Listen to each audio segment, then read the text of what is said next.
आज हम पंचांग की बात करेंगे। देखिए, मैंने फेसबुक पे अपने पेज पे भी एक पंचांग का ग्रुप बनाया हुआ है और मेरे व्हाट्सएप पे भी पंचांग ग्रुप में काफ़ी लोग जुड़े हुए हैं। तो मैं आपको ये बताना चाहूँ कि पंचांग भेजना सिर्फ मेरा ये मकसद नहीं है कि आपको रोज मैं तिथि या ग्रह या नक्षत्र बता रहा हूँ या कि आज कौन सी तिथि है। हमारे पुराणों में लिखा हुआ है कि रोज पंचांग देखना और तिथिवार का अध्ययन करना गंगा स्नान के बराबर बताया गया है।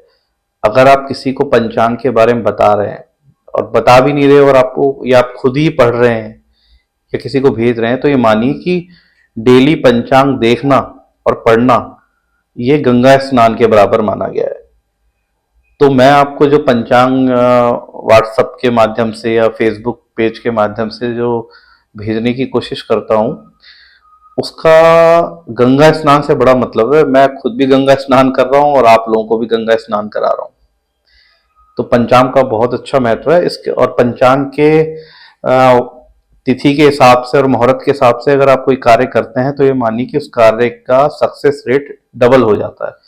मतलब वो कार्य होने की पूरी पूरी संभावनाएं होती हैं अगर पंचांग के हिसाब से आप कोई कार्य करते हैं। जैसे पंचांग के हिसाब से आप तिथि देख सकते हैं कि आज कौन सी तिथि है, राहु काल का पता कर सकते हैं। अभी जैसे पंचांग से हमें ये पता चल जाता है कि आ, कोई बच्चा किस तिथि को पैदा हुआ है। जनरली हम देखते हैं कि बच्चे का चंद्रमा सही है या नहीं।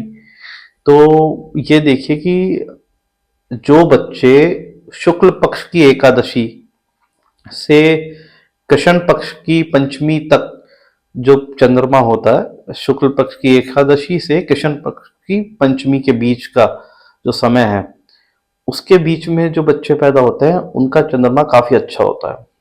मतलब मान लीजिए पूर्ण चंद्र की तिथि में पैदा हुए हैं तो उनका चंद्रमा अच्छा है उनकी कुंडली में।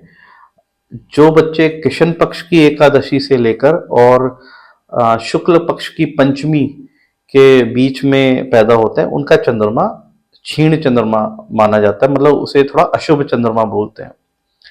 तो हम इससे पता कर सकते हैं कि हमारे बच्चे किस तिथि पे पैदा हुए।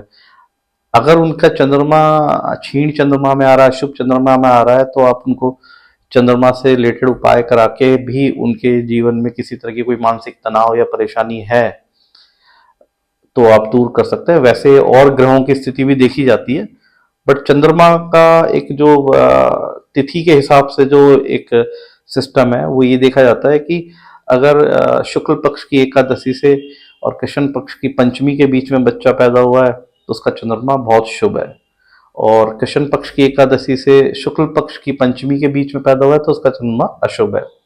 हाँ, एक चीज और है, कृष्ण पक्ष की षष्ठी से और कृष्ण पक्ष की अगर दशमी तक तथा शुक्ल पक्ष की षष्ठी से और शुक्ल पक्ष की दशमी तक जो बच्चे पैदा हुए हैं उनका चंद्रमा ना तो शुभ होता है ना शुभ होता है, वो मीडियम रहता है। मतलब वो बराबर रहता है, ना वो शुभ है ना अशुभ है, तो उसे हम मध्यम चंद्रमा बोलते हैं। तो ये सब चीजें है ना आप पंचांग से पता कर सकते हैं। पंचांग डेली भेजने का मकसद यही है कि आपको पता रहे कि आज तिथि कौन सी है, किसी के कोई बच्चा हुआ है तो किस तिथि में पैदा हुआ है, या कोई कार्य हो रहा है तो किस तिथि में हो रहा है या किस समय में हो रहा है। तो एक तो इस चीज का पता चलता है, दूसरा पंचांग पढ़ना और भेजना ये गंगा स्नान के बराबर शास्त्रों में बताया गया है। तो इसका आप भरपूर उपयोग कीजिए। हमारे फेसबुक पेज पे भी आप ज्वाइन कर सकते हैं या फिर हमारा व्हाट्सएप ग्रुप भी है उस पर भी ज्वाइन कर सकते हैं और डेली पंचांग का फायदा उठा सकते हैं। धन्यवाद।